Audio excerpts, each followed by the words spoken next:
पूर्वांचल नामा में आप सभी का स्वागत है। मैं हूं शक्ति प्रकाश श्रीवास्तव। हिडन एजेंडे ने रोकी महिला आरक्षण बिल की राह। एनडीए यानी राष्ट्रीय जनतांत्रिक गठबंधन की सरकार जब केंद्र में सत्तारूढ़ हुई तभी से महिला आरक्षण को लेकर कवायदें शुरू थी। सरकार खासकर बीजेपी को इस बात का यकीन था कि जब कभी भी हम संसद में इस बिल को पेश करेंगे तो महिलाओं का समर्थन पाने के लिए ये बिल न चाहते हुए भी विपक्षी दलों के सांसदों की मदद से पास करा लेंगे। लेकिन जब शुक्रवार को लोकसभा पटल पर महिला आरक्षण बिल नारी शक्ति वंदन अधिनियम संशोधन के लिए रखा गया तो वो बिल समुचित समर्थन वाली सदस्य संख्या के अभाव में लोकसभा में औंधे मुंह गिर गया, मतलब पास नहीं हो सका और सरकार के मंसूबे पर पानी फिर गया। जबकि प्रधानमंत्री नरेंद्र मोदी ने बिल पर वोटिंग के पहले नारी शक्ति पर भावनात्मक भाषण देते हुए सभी सांसदों से पक्ष में वोट करने की मार्मिक अपील भी की थी।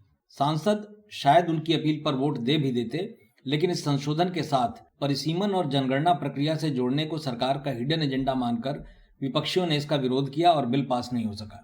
न पास होते ही संसदीय कार्य मंत्री किरेन रिजिजू को यह कहना पड़ा कि सरकार अब बाकी 2 इंटरलिंक्ड विधेयकों को भी आगे नहीं बढ़ाएगी। दरअसल संसद में एक बार लाए जा चुके महिला आरक्षण बिल के प्रारूप में बदलाव कर साथ में लोकसभा की सीटें 543 से बढ़ाकर 850 करने और इसके जरिए महिला आरक्षण को 33% करने के लिए लाया गया संविधान संशोधन विधेयक नारी शक्ति वंदन शुक्रवार को लोकसभा में पेश किया गया।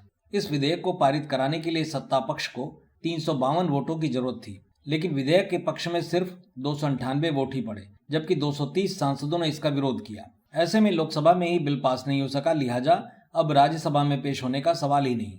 अब इससे ये तय हो गया है कि यदि सरकार कोई बदलाव नहीं करती है तो परिसीमन अब 2026 की जनगणना के बाद ही होगा। 2002 में लागू संविधान के 84वें संशोधन अधिनियम 2001 ने 1971 की जनगणना के आधार पर लोकसभा एवं विधानसभाओं में सीटों की कुल संख्या पर लगी रोक 2026 तक बढ़ाई थी। इसलिए 2026 के बाद सरकार जनसंख्या के आधार पर परिसीमन कर पाएगी। अब इसके लिए जो कानून बनेगा उसे पारित करने के लिए सिर्फ सामान्य बहुमत ही जरूरी होगा।